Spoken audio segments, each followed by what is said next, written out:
ReSPECT stands for Recommended Summary Plan for Emergency Care and Treatment. The ReSPECT process starts with a conversation between the patient and health professional about someone's treatment preferences in an emergency situation when they may be unable to make or express their wishes if they're unwell.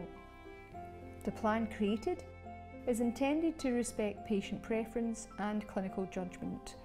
The plan is then kept with that person so that it can be accessed quickly in an emergency when a conversation with the person may be unable to take place.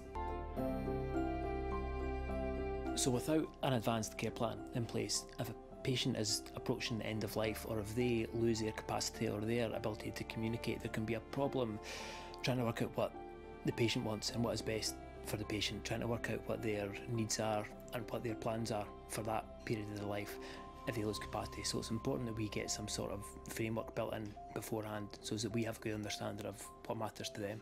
Potentially anyone could go through the ReSPECT process, but it has most relevance for those with particular health needs, complex or lifelong conditions, or those with life-limiting conditions, or those at risk of a health crisis.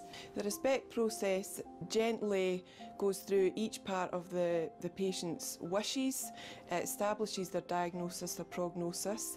The patient, in collaboration with the team, tells us their wishes. If you initiate the conversation well in advance, speak to the family and the patient if they have a capacity, then there's a clear document about what they want when they come back to the hospital for any acute illness, or sometimes they didn't like to come to the hospital at all. These type of recommended summary care plan in an emergency situation really helps. I think it's really important in emergency care because nobody ever expects something to happen, and at the time when you are requiring emergency care, you're not always fully able to express your desires and your wishes.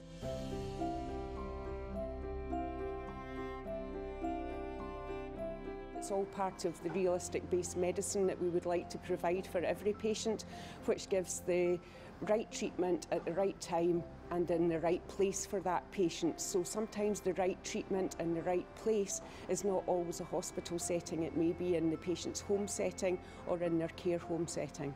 The ReSPECT tool has given me personally some security and reassurance that in the event of a resident not being able to speak for themselves in an emergency situation, that we will still be following their wishes. I think the process of being able to plan and discuss what people would want and what patient wants is really quite empowering.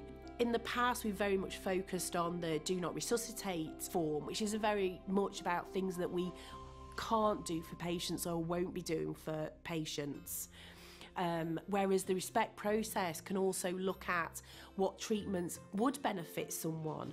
And I think that's a really helpful conversation. Although we still need to discuss things about resuscitation, it actually puts it into a wider context, and that for me as a GP has been vitally important, particularly when I've been responding to patients who've been in emergency situations. It's a much easier conversation to have with a person because, to be honest with you, starting out with, well, do you want us to do CPR or not on you, is not only incredibly blunt, but is very black and white, and is not really a helpful conversation to have. It's part of it, but there's so much more to what we do in healthcare. Patients, families and carers have been actually really pleased that you're having these conversations and really pleased that we're asking these questions. My wife knows what the situation is now, which she didn't before because we didn't speak about these sort of things. It created a discussion between her and I, which we never actually ever had in that regard. So it's helpful in that sense. I'm now in a position where I can say, well, I know I've got a heart problem, I know that it could get more serious than it is, and I know what the steps thereafter that I want taken. And as a consequence of that, I would hope that my wishes will be respected by the medical staff and they'll do what I would like to see.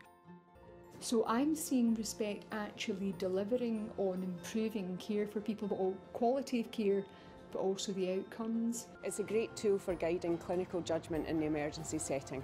People actually have a desire for it, and when they hear about it, they just want to know where they can get it.